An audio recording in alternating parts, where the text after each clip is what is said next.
It concerns the fact that the United States recently allowed a Russian tanker with a cargo of humanitarian fuel for Cuba to deliver it to the island.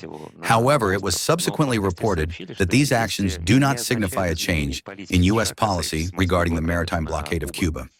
Does Russia consider it appropriate and necessary to ask the U.S. for permission each time to deliver humanitarian aid to help one of its closest allies?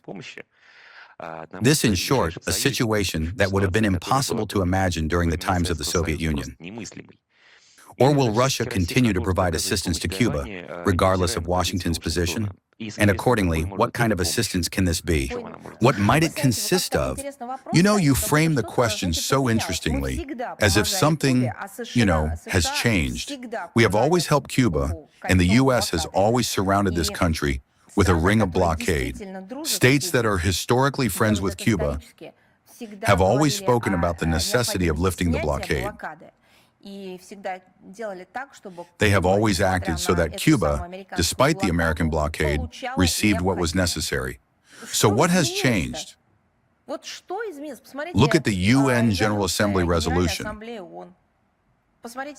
How many times and how Russia has raised this issue on the platforms of international organizations. And this is not a matter of requests. It is a matter of demands to lift the blockade of a sovereign, independent state,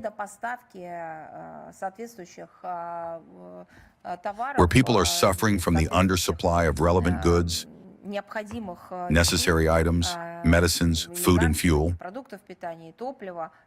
People whose rights the United States and Western countries always claim to care about so much. Therefore, I think there is no need to present the situation as something that has only just formed. Cuba is our closest friend and partner in the Caribbean region. I can once again confirm our solidarity, our unwavering solidarity with the government and the fraternal people of Cuba. Our relations with the Island of Freedom have, I emphasize again, long-standing historical traditions. Since the times of the Soviet Union, we have provided our Cuban friends with all possible help and assistance. These actions operated differently because the situations were different. Probably there's no need to remind you what they were like, including those situations where it wasn't just a matter of one party asking another for something, but where the world, so to speak, was on the brink of starting a nuclear war. The very same Cuban Missile Crisis. And again, what was it revolving around?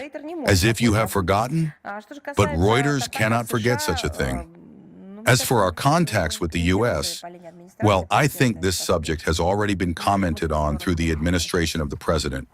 I see no point in returning to this once again.